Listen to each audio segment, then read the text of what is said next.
For some of the fight fans that don't know how you got into boxing, I know there's a story behind it. Can you please share with the fight fans how you got into boxing? Because you got into it a little later. Yes. Started boxing. Well, boxing was always my first passion. My dad first put a pair of gloves on me when I was 10 years old. But boxing wasn't mainstream, so I played everything else under the sun, from football, baseball, soccer, gymnastics, track and field. I loved everything. And then when I was 17, I said, wait a minute, I want to fight. And I had just graduated, and my father, I was sneaking down to a gym, and my father comes back and he's like, wait a minute, you got to either go to school or get a job because, you know, I hate to break it to you, kid, but that boxing dream's not going to, you know, it's a 1 in a million shot. So when I did make it, I said, hey, Dad, I guess that 1 in a million shot came true. But, you know, I understand what he was saying because I have kids now too, and he was talking to me as a father. But I got past discouragement, and that's the key to all you young fighters is discouragement, because you're going to be discouraged a lot in this game. It's not always going to be rainbows and you know, it's not always going to be Floyd. Everyone thinks Floyd is the money man, and I see all those money team guys trying to be like Floyd, but people don't realize that Floyd didn't really hit that till he was in his 30s. Yeah. People don't see that, you know. They see now. They see the success, and it looks like overnight, but there's a lot of peaks and valleys in this game, guys. Don't fool yourself. Do the work. There's no shortcut to success in this game. There really isn't. So, to be honest with you, I went out there, I started fighting. Right when I went to the gym, the trainer says, what's wrong, your girlfriend break up with you? I said, man, do I look that ugly? I want to fight. And I had my first amateur fight. Vanas Martirosyan was there. He was already just made the Olympic team. They hadn't even went to the Olympics at that stage. And Vanas, throw the right hand, John. Throw. And I remember that first fight, man, I was so tired. I was like, oh my God, do I really have what it takes to make it in boxing? But I stuck with it, and here I am today. Everybody getting their final question, starting off with Steve. No, do him first. All right, I'm gonna get the last question yours. Fine. One thing I wanted to ask you, which is, I don't know, I'm going to go back to MMA, but I'm curious to know, had you heard about Conor McGregor getting knocked out in sparring, and what do you think about Conor McGregor still talking about wanting to get into a boxing ring? Sparring and fighting are two different beasts. You know, when you're in here, that's why it's usually closed off, because fighters need to be themselves and not try to, like, if you guys are here watching me spar, I'm not going to do what I'm supposed to do to learn. You remember, this is a classroom for us. So if you guys are here watching, the guy gets a good shot at me, I'm going to kick his ass. That's just me being a fighter. And that's why fighting is very limited. There's no cameras allowed. And when you're at that level, people are not allowed to watch because you can't really be there. When Shadid's working with me and he wants me to do, you know, X, Y, and Z, well, when I get hit and you guys are watching, I'm going to feel like I got to go screw X, Y, and Z. I'm going to go be a man and get mine back.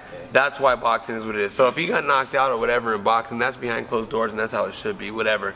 But then again, boxing, fight night, and in the gym are two different beasts. I know guys that are gym warriors, gym champions, and they get into the lights and they shrink up, and vice versa. So I heard about him. I've seen his boxing ability, not in an actual fight, but in the gym. I think he's light years ahead, away from being ready for a fight. That's my personal opinion. I think he's a game player. I think he could get in there and do what he's got to do if push comes to shove. So I really don't put too much emphasis on sparring. What's the toughest obstacle you ever had to overcome? In part two, talk about, because you kind of have that cool appeal, you know what I mean? Like, I guess you were so cool at the Adrian Broner fight, he asked you to a strip club, right? So talk about the difference between, like, being accessible to both sides of the fence, meaning like black athletes, black fans, Latino fans. You seem like you're not like ruptured to go either way. For me, that's just me. That's who I am, man. I'm very I'm a peaceful. I fight, but I'm a peaceful guy. No, really, I like to get along with everybody, man. Even Hank Lundy. As you can see. No, man. You know, flashbacks. Together, Lundy. Some of these guys take this game too serious in the sense that it's personal. This is a business. This is what we do for a living. I want to fight you. I'm going to beat your ass, but I'm going to take you to dinner after because it's not personal. It's what we do for a living. And if you have a good, healthy understanding of that, you're gonna do well in this game. But if you got a chip on your shoulder, it's a short life to live with a chip on your shoulder, man. I mean, certain fighters piss me off, but I'll have my chance with them in the ring. But I'm not gonna take it home. When I'm at home with my kids and my wife, I'm not worried about those guys, man. That's what it's really all about.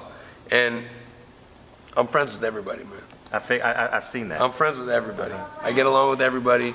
If you don't like me, you're an asshole. If you don't like me, you're an asshole because... Fernando, you're an asshole. You're an asshole, yeah. You're an asshole if you don't like me. Yeah. You got Mike Wazowski over here. He's an asshole. But no, I mean, I'm a sociable person, man. I like to socialize. And, you know, ask any of my friends that I went to high school with. I was always, you know, the funny guy, the class clown, doing my thing, and that's just how I am. To kind of follow up with his question, for my last question, what is your most memorable, I guess that you could talk to on camera, but kind of your most like memorable moment, say after a fight or hanging out with a fighter after a fight or maybe after one of your own fights, like just kind of the best time you've had, say with other fighters doing whatever. That I've actually competed against, that I fought? Or anybody. Just hung out with the fighter after their my fight, most memorable moment, I've met Sugar Ray Leonard on many of occasions. Great guy, very humble guy, great champion. In my opinion, the best, one of the best. Who's number one? Ooh, here we go. Roy? I mean, come on. It depends on what you look at. In the ring only, you know? Yeah, there's a lot of fighters. You could look at a man that what he's done in the ring and outside of the ring. Muhammad Ali is the best at that. You know, he not only in the ring, he was a champion outside of the ring. That's a whole other can of worms. With that being said, I was with Sugar Ray Leonard. We're sitting down. I said, Sugar, Mr. Ray Leonard. I said, hold on. Floyd? And Floyd, that's not a knocking. I was just making a joke, man. You may take it disrespectful because it was a joke, ongoing joke. It just so happened the name. It's a running gag. Yeah, there you go. But I was talking to Sugar Ray Leonard, and I said, you know what my favorite fight of yours is? He said, what is it? I said, when you beat Donnie Lalonde. And he says, man, he's like, you brought that. And then immediately following that, I looked at his Facebook page. Check out this fight with me and Donnie Lalonde. I was like, oh, reminded. But he mentioned something to me because he went up, was it light heavyweight? It was supposed to be for 175-pound and 168-pound title. Yeah. Somehow they made it for both titles. Yeah, which was they a little waited weird. twice. But it was the birth of the super middleweight titles that was coming through. So here's a man that was much smaller fighting a guy, Donnie Lalonde, who was undefeated, who was a heavy puncher. And Sugar Ray Leonard told me himself that every punch that Lalonde hit him with, he felt. They hurt. And he's like, and that animal instinct came out in him and he let it go. But the fact that I was able to relate that, because as a kid I was watching, not as a kid watching the fight, but as a kid growing up, my dad had archives of fights and I was always popping the VHS, that's old school, and watching all these old fights, and I watched that fight and I watched the build up to the fight and I watched the way he ended the fight. If you haven't seen that fight, go YouTube it, check it. It's a great ending. It never gets old. But that's one of my favorite moments, to be able to express to one of my idols in the boxing game that's one of the fights I enjoyed, and to get the insight behind it. You know, as a kid growing up watching those fights, I never thought I was going to be able to pick his brain about it. You know, and the fact that I'm able to do that, it's an amazing feeling.